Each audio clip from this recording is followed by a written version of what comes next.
राजधानी दिल्ली की 7 लोकसभा सीटों पर कांग्रेस ने अपने सारे तरकश से तीर निकाल दिए हैं और एक योजना के तहत उन सीटों पर किस किस तरह से फ्रेमवर्क बनेगा और उससे ठीक पहले एक बड़ी रैली रामलीला मैदान में आयोजित की जा रही है। सबसे पहले फ्रेमवर्क क्या रहेगा उस रैली का? देखिए, पहले हमने ऑलरेडी सातों की सातों लोकसभा सीटों में हम कार्यकर्ताओं के सम्मेलन कर चुके हैं।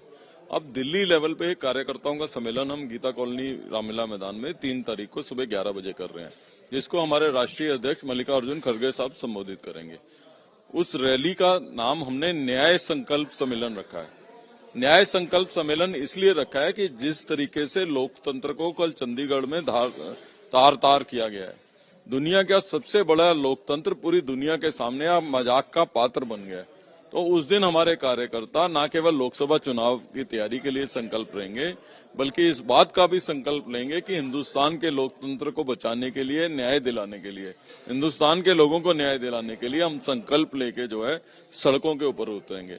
और निश्चित रूप से लोकसभा चुनाव का आगाज भी जो है वो कांग्रेस पार्टी की तरफ से होगा। तो कांग्रेस पार्टी इस मामले में हर पार्लियामेंट सीट पे और दिल्ली लेवल पे सबसे पहले अपने चुनाव अभियान को शुरू करने जा रही है। लवली जी, जब से नीतीश कुमार इंडिया अलायंस के अहम धुरी माने जाने वाले एनडीए में शामिल होने लगे, तब से सवाल उठने लगा कि आखिरकार आम आदमी पार्टी और कांग्रेस के बीच दिल्ली और पंजाब में गठबंधन कैसा होगा या नहीं होगा। बहुत से लोग तो ये भी कह रहे हैं कि अब दिल्ली में जो गठबंधन की संभावना थी वो धीरे धीरे वक्त के साथ कमतर हो रही है। देखिए, ऐसा है कि कांग्रेस सबसे बड़ी पार्टी है इंडिया अलायंस में, और कांग्रेस इस बात को सुनिश्चित करने की कोशिश भी कर रही है और करेगी भी कि तमाम अपने अलायंस पार्टनर्स को साथ लेके मजबूती के साथ चुनाव में उतारा जाए। और उसी सिलसिले में दिल्ली भी आती है। लास्ट टाइम जब बैठक हुई थी तो बड़ी सकारात्मक ढंग से बैठक हुई थी। अब एग्जैक्टली क्या चल रहा है उसको मुकुल वासनिक जी और उनके साथ की कमेटी के सदस्य ही बता पाएंगे, क्योंकि मेरे परव्यू से बात की बात है। लेकिन कांग्रेस जो है वो इंडिया अलायंस के प्रति कमिटेड है।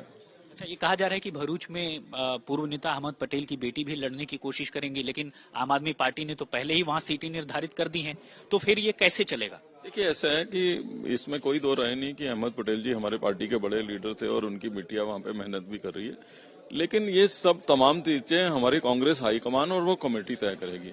और किसी व्यक्ति विशेष की वजह से अलायंस बनता नहीं है, बिगड़ता नहीं है किसी एक व्यक्ति। तो ये तमाम चीजें डिस्कशन की हैं, उसके बारे में कमेटी के सदस्य ही अच्छे से रोशनी डाल सकते हैं। तो लवली जी, यानी दिल्ली यूनिट के जो चीफ हैं, उन्होंने अभी क्या बताया? क्या नीतीश कुमार के जाने के बाद इस बात पर चर्चा हुई, बैठक हुई कि दिल्ली में क्या तस्वीर होनी चाहिए, या फिर जो है दोबारा से कोई मीटिंग कन्वीन हुई आपकी आंतरिक तौर पर? देखिए, पहले तो नीतीश कुमार अब हमारी परेशानी नहीं है।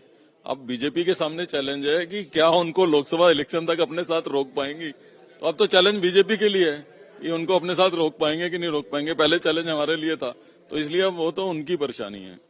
दूसरा जो है कि मैंने जैसे पहले कहा कि किसी एक व्यक्ति के जाने से आने से अलायंस टूटा या बना नहीं करते।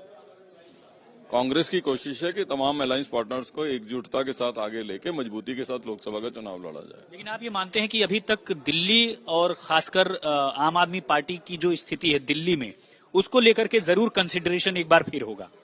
नहीं, ऑलरेडी ये बहुत अच्छे एटमॉस्फेयर में बातचीत हुई है। अब नंबर ऑफ सीट्स फाइनल होनी है, वो जब भी वो कमेटी करेगी। लेकिन मैं क्योंकि उस मीटिंग में था तो बहुत सकारात्मक रूप से बातचीत हुई थी। बहुत शुक्रिया बातचीत करने के लिए। तो ये थे दिल्ली कांग्रेस के चीफ अरविंदर सिंह लवली।